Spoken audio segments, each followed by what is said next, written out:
Selamat pagi, sejahtera, shalom, ibu bapak, saudara-saudara jemaat sejahtera yang diberkati Tuhan. Salam sehat semua. Selamat pagi ibu bapak, anak-anak, saudara-saudara yang diberkati Tuhan. Di pagi yang indah, kembali kita semua dapat menikmati apa yang sedang Tuhan kerjakan dalam hidup kita semua.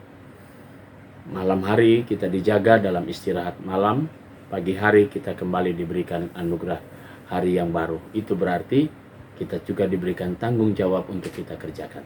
Sebelum kita semua laksanakan tugas kita sebagai kepala rumah tangga, sebagai ibu rumah tangga, bahkan beraktivitas sebagai anak muda dalam karya kerja, dalam perguruan tinggi, pendidikan, begitu juga dengan anak-anak. Mari sebelum kita lakukan semua itu, kita satu hati untuk kita memohon firman-Nya pagi ini. Kita berdoa. Bapa di surga, terima kasih. Pagi ini kembali kami menikmati kesegaran tubuh kami menikmati hari yang baru, dan kami juga menyadari Tuhan sedang mempersiapkan kami untuk melakukan sesuatu di hari ini. Namun sebelumnya, berikanlah kami hikmat, berikan kami karunia Roh Kudus-Mu dalam kami memahami firman-Mu, sehingga kami mengerti, lalu kami berlakukan dalam setiap langkah hidup kami hari ini. Berfirmanlah kepada kami semua ya Yesus Kristus, karena kami sudah siap mendengarkannya. Amin.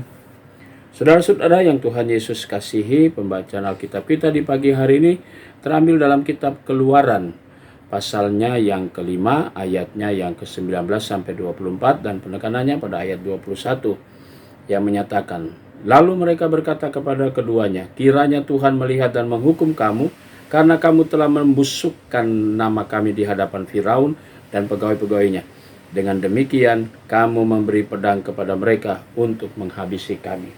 Demikian firman Tuhan. Judul yang menjadi landasan renungan kita berkata, mencari siapa yang salah. Kekasih-kekasih Tuhan Yesus Kristus, Bapak, Ibu, anak-anak, dan saudara-saudara. Tantangan berikutnya yang dihadapi Musa adalah dia harus berhadapan dengan bangsanya sendiri.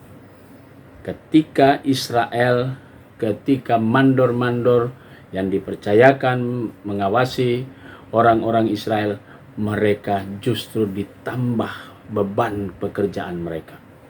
Ini yang membuat sakit hati orang Israel. Lalu kekesalan mereka, kekecewaan mereka, mereka lampiaskan di hadapan Musa dan Harun.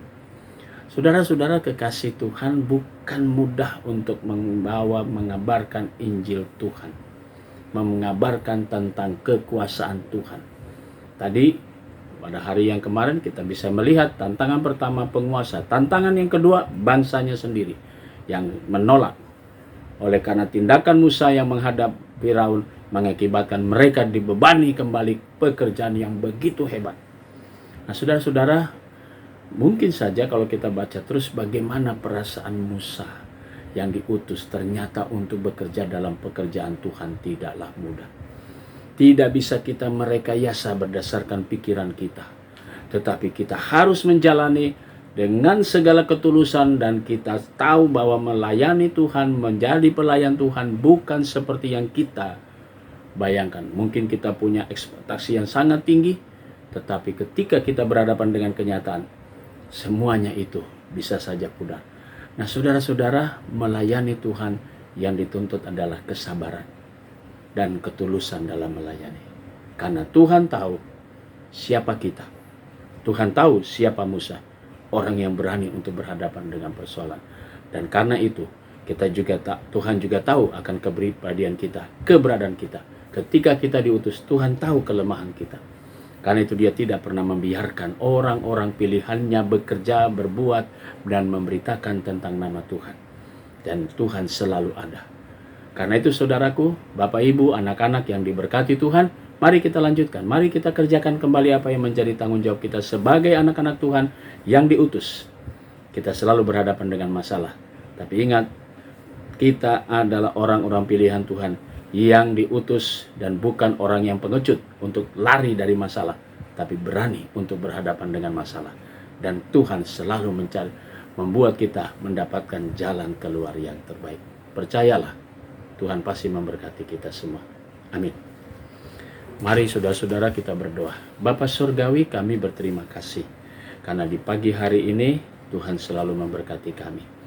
Pagi ini kami mau berdoa untuk jemaat Tuhan yang sedang dalam keadaan tubuh yang lemah, sektor pelayanan 3. Ibu Ani Nainggolan, Bapak Boy Kainama, Ibu Sofi Letemia yang masih dirawat di rumah sakit, Ibu Elizabeth Magdalena dalam proses pemulihan setelah jalani operasi, Bapak Ludwig Dondo Kambe Irot, dan Saudara Sergio Mustamu. Tuhan, jamalah saudara-saudara kami ini dengan jamahan-Mu yang agung dan mulia yang penuh dengan mujizat, sehingga saudara-saudara kami ini berangsur-angsur pulih kembali dan mendapatkan kekuatan yang baru dari Tuhan. Kami juga mau berdoa untuk jemaat Tuhan sektor pelayanan 3, keluarga Ibu Diah Kinanti dan keluarga Bapak Andreas Halim. Tuhan berkati keluarga-keluarga ini dengan berkat-berkat Tuhan. Kami juga berdoa untuk jemaat Tuhan yang merayakan ulang tahun hari ini. Kami berdoa untuk Saudara Dufan Bernard Alvetra, Saudari Sarce Yolanda Melisa, Ibu Yakoba Siwalete, adik Fadila Rizky, adik Hansel Prasetyo. Tuhan berkati sukacita saudara-saudara kami atas pertambahan usia mereka dan adik-adik kami. Diberkatilah mereka semua yang bersukacita karena pertambahan usia. Terima kasih ya Bapa di sorga. Kami berdoa juga untuk pegawai kantor gereja. Kami berdoa untuk koster, keamanan, bahkan vikaris. Tuhan berkati semuanya. Orang-orang yang kami kasihi, baik keluarga, baik pribadi mereka masing-masing. Kami berdoa juga untuk jemaat-jemaat GPIB dimanapun mereka berada, para pelayan firman dan sakramen yang Tuhan percayakan dan diutus dimanapun mereka berada. Tuhan berkati juga majelis sinode selaku pimpinan dan beserta unsur yang di dalamnya. Diberkatilah semuanya, baik karya kerja, pelayanan, bahkan juga keluarga mereka. Inilah doa kami Tuhan di pagi hari ini. Kami naikkan semuanya dalam nama Yesus Kristus, Kepala Gereja kami yang hidup. Amin. Selamat pagi, selamat berkarya, Tuhan memberkati saudara.